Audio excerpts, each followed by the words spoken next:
Western Cape for the launch of the Isuzu MU-X. This car falls into the SUV D segment that is quite popular and competitive, with a share of 68.2% in new vehicle sales.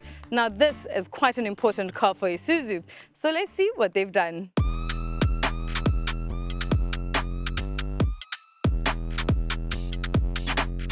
So the MU-X gets a few updates. You have a revised bonnet as well as a revised grille and revised headlights. Now these headlights we've seen on the likes of the D-Max that look quite prominent and assertive when on the road.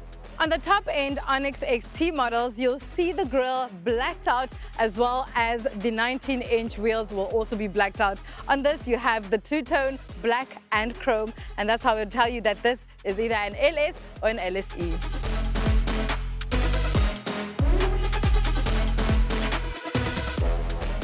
The rear lights have also been redesigned. They're actually quite nice and make the back look very attractive. You have a nice border around the LED lights as well, and you also get a tow bar as well as some nice black diffusers.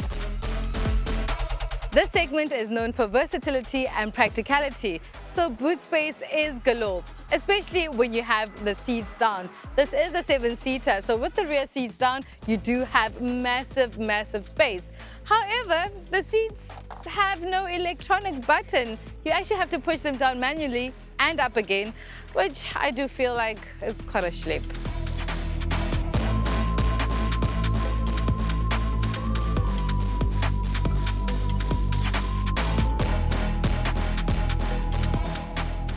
Inside the cabin, the MU-X has been updated with a new dashboard and new interior colors for the doors and armrests, while stitched leather seats retain their comfort for those long drives.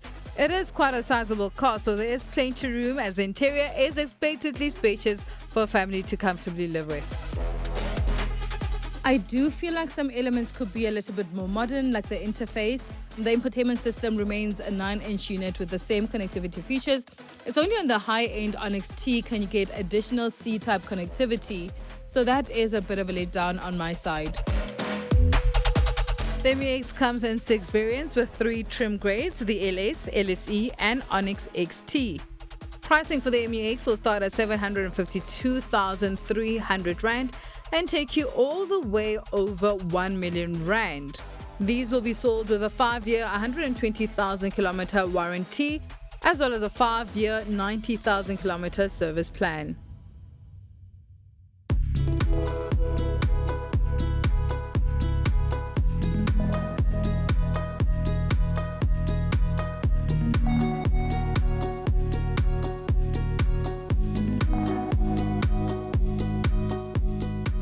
The MU-X was first introduced to the South African market in 2021 and it made a comeback again, refined and refreshed in 2023. 2 years later, 2025, it's back and bolder, and they're really hoping that this will actually stick because the market hasn't really taken to the MU-X as anticipated, and it's quite a pity because I quite enjoy this car. There's a sense of durability and a pedigree about the Isuzu brand that you just love and gravitate towards. You can trust it. You know that it's going to be there for the long haul. And what you get in this car is a great mix of a leisure car and off-road capabilities. Now, why hasn't the market really gravitated towards this car as they should? Well, I can think of a few pointers. I mean, if you look at leisure vehicles in this segment, they are a little bit more technologically advanced. But let me tell you what I do enjoy about this car. It has to be that engine and fuel efficiency. In this, they have retained the same 3-liter turbo diesel engine that's really tried and tested. It's mated to a 6-speed automatic gearbox. The LS, the LSE and the Onyx XT give you power outputs of 140 kilowatts and 450 newton meters of torque, while the 1.9-liter derivative gives you power outputs of 110 kilowatts and 350 newton meters of torque. We've been driving on different road terrains and the car has handled quite well both on and off road. You do have some wind noise coming through to the cabin. Of course, this is also a diesel engine, so there is a hum that also comes through to the cabin, but nothing that will worry you too much. We also took this car off-roading and it handled superbly, trustworthy and dependable.